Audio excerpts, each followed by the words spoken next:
Eu estava ontem nessa entrevista, né, como a gente estava acompanhando, e eu quis muito questionar, porque ficou claro para mim, desde o momento em que Tabata não cita o nome de Fátima como voto certo na eleição do ano que vem, que tem uma rusga aí, algum problema, pelo menos de diálogo, né? Tabata fala que votou em Fátima na última eleição, na reeleição de Fátima para governo, fala que no ano que vem ela tem o voto certo para Lula, caso ele seja candidato à reeleição, para Zenaide Maia, como senadora também, que será candidata à reeleição, mas ela tem algum problema aí de falta de diálogo, pelo menos com Fátima. Ela até cita na entrevista, né, dizendo, olha, nunca fui chamada, apesar desse convite que ela diz ter recebido do próprio Lula, e ela cita que existe uma preocupação do PSOL e da esquerda em ter uma bancada trans maior na eleição do ano que vem, na Câmara Federal.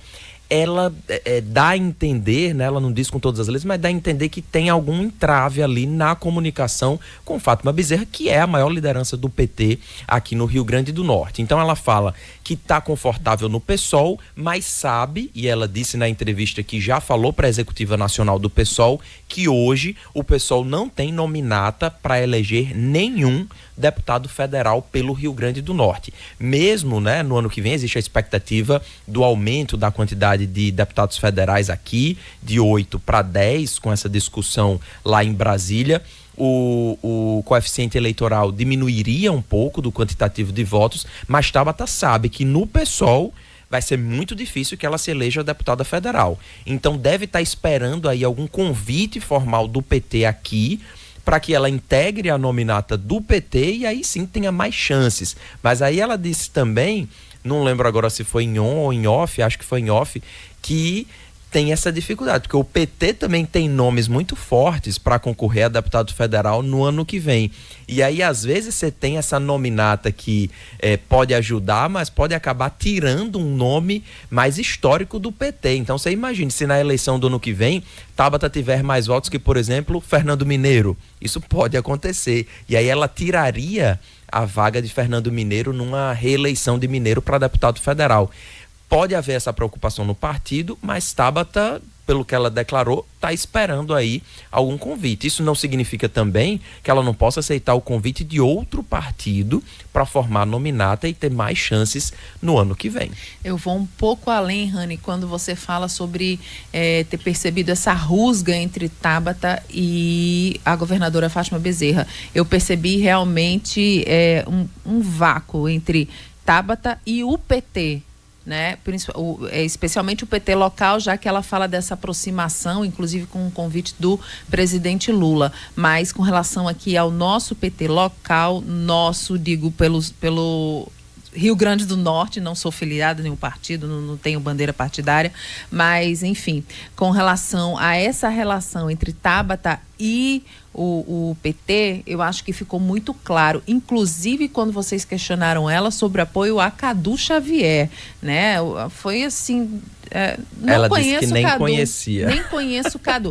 Lógico que foi um conhecer no sentido do conhecer ali no tete-a-tete, do ter diálogo aberto com o Cadu. Claro que saber quem é Cadu, estar presente em determinados eventos, com certeza isso acontece. Mas não existe, então, esse diálogo aberto. Então, eu acho que isso mostra esse distanciamento, porque, afinal de contas, nós temos 4 vereadores de oposição na Câmara de Natal. 3 do PT e Tabata. Então, um grupo tão pequeno, nada mais lógico que houvesse uma aproximação, um entendimento maior e que Tabata já tivesse aí fazendo parte dessa frente de tornar Cadu um nome público, mas ela própria desconhece Cadu. Então, assim, eu achei muito forte essa declaração de Tabata sobre não conhecer Cadu, e eu acho que mostra, né, esse distanciamento do PT com Tabata e entrando um pouco no que você já começou a falar, vem justamente essa informação de bastidores de que existe sim uma resistência, porque Tabata chegaria com um nome forte para disputar, podendo tirar espaço de alguém que já é ali, digamos assim, o PT raiz. Exatamente, um quadro histórico do partido, né? Mas Tabata também disse que está com o nome aí para governo no ano que vem, pediu inclusive que o Datavero coloque o nome dela até para medir. E aí você imagine, Ana Carla Queiroz, se numa próxima pesquisa Tabata Pimenta na estimulada tiver mais intenções de votos do que Cadu Xavier, que vem ali figurando com um percentual bastante baixo. Aí a esquerda vai ter que se reorganizar, inclusive, para o nome com relação à disputa do governo do estado. E só falando em fogo no parquinho, uma informação, a gente ainda vai falar sobre um outro tema abordado, né, aí na entrevista, mas ainda sobre essa questão política. A gente começou falando aqui desse diálogo que Tabata diz, né, que já existe aberto dentro do partido sobre eleição majoritária. Ela diz que essa questão do futuro político dela já é debatido, mas o presidente do partido aqui no estado, o Sandro Pimentel, presidente do PSOL, ele nega que essa discussão já tenha chegado ao partido. Eita, né? Danado. Então, assim, vamos então tentar entender melhor aí o que está acontecendo aí nesses bastidores, porque Tabata diz que a discussão já existe, Sandro Pimentel nega. E aí a gente precisa lembrar que na eleição de 2024, o que aconteceu? O pessoal teve uma candidatura posta, que foi a da Camila para a Prefeitura de Natal.